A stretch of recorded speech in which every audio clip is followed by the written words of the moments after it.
ka ce mun tsoho ya gaya mu me na ce ma bai gaya mu ba a lokacin duk ba ma mu fara ma magana ma da shi ba wannan an kammala take Ban riga ni yi magana baka turo da lamba ba wannan ai bata yi ba hankali wannan.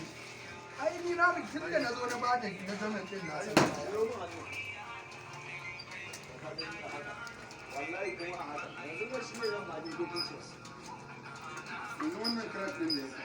shi ba matsala bane a sashi a wuta kawai shi ya biya da dai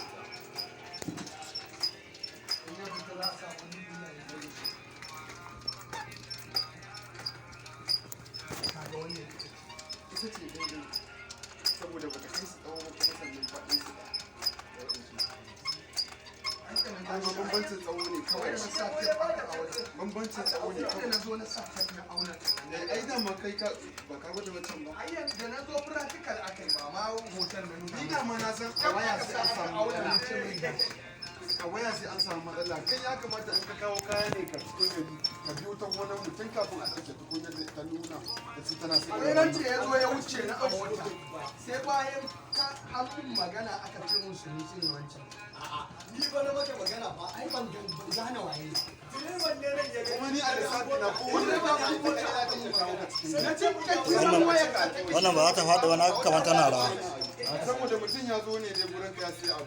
Sai ce da Allah za a iya mai kaza sai ka amsa mai. To kaga in ka mai aiki da daɗi wata rana ma zai iya dawo. Ai kai da ganin harka ka san ba wai wata harka kuɗi ba ce. Kawai ka faranta min mutum ne saboda wata rana.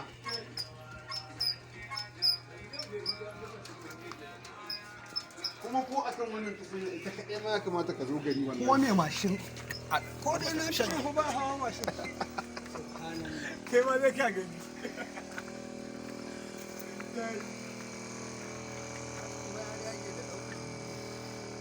na aishanya ce ake ɗauka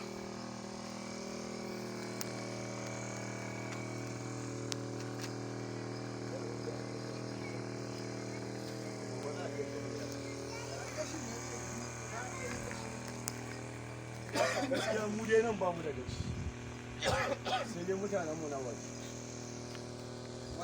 Kuma ka ga yin wancan ita kaɗai ma kuskure ne. Ya kamata ka yi su koda kwaya ko da an samu. bari ka kai sai ka ji a gaya ma ba